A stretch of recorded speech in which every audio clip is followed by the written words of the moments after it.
Hey guys, here in my own bedroom to talk about the most important thing you can do for your health immediately, right now, is sleep better. I want to talk about some ways we can improve your current sleep by making very small changes. The number one thing we're going to talk about is routine. Okay, so set an alarm that if you know you have to be up, we usually set alarms for the morning, but if you know you want to get at least 7 hours of sleep, I'd give yourself 8 hours. If you need to be up at 6 a.m., boom, we're going to reverse that and get in bed and set an alarm by 10 p.m., right? That gives us 8 hours. Make sure we're getting that alarm going and we're getting into our routine. If you want to be even more advanced, give yourself another hour or 30 minutes, depending on how you're going to build that routine. So let's take a look at one quick bit to build this routine is to get ready for sleep, to get our bodies ready for sleep, we need to down-regulate. So pretty much whatever happened in the day, whatever stressful stuff is going on, we need to be able to calm our body down. Breathing is a really good way to do that. Into the belly, get out of this tight fight or flight response, all that stress. Foam rolling is another really good way, so you can have this set up in the bedroom or wherever if you want to have this right as you're watching Netflix before you get set up. And just working through there and spend a little time, work on your breathing. Again, here, it's all connected. You're going to get some relaxation response, and big deep breaths, especially that exhale. I like to go 6 to 8 seconds and make those exhales as long as possible. So big breath in, big breath out,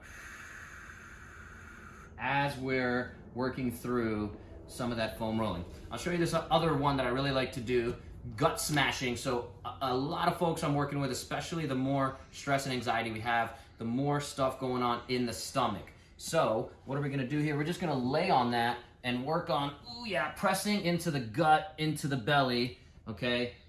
And learning to breathe into that and get a little bit of relaxation response through the belly. If you can get someone to dig their hands in, if you can tolerate that, if you have somebody who knows what they're doing, that's a really good way to get there. Otherwise, self-management is key. So that's the number one thing is get a routine, and we're gonna talk about a few other ways that we can get you healthy. Oh, hey there. So number two in getting our sleep better is light. So we want to set up our routine so that first of all, it's daytime here. I just covered up all the daytime, but if we can get ourselves exposed to as much sunlight as possible, that signals our body to set up the rest of the day and get all our hormones in the right paths. At night, we want to get rid of as much light as possible. It's also why I'm wearing these, by the way, if you were wondering.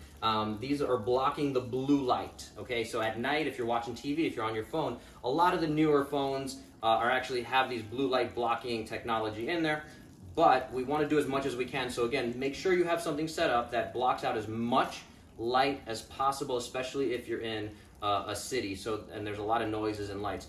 Noise is another thing we can do to try to make sure, if you need to, put on earplugs, but if you can get your windows to be as quiet as possible, that's awesome. Little lights, electronic lights, if you have a TV in the room. Again, notice we don't have one in here, but this little light, okay, is going to be on. Either I can turn that off or I can just cover it up.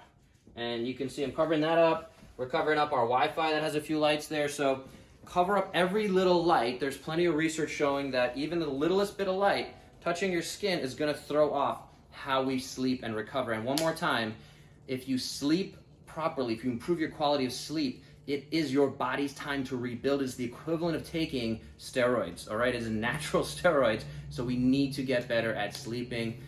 Do it. So wrapping up a little bit, and one more big piece is temperature, okay? So I tend to run hot.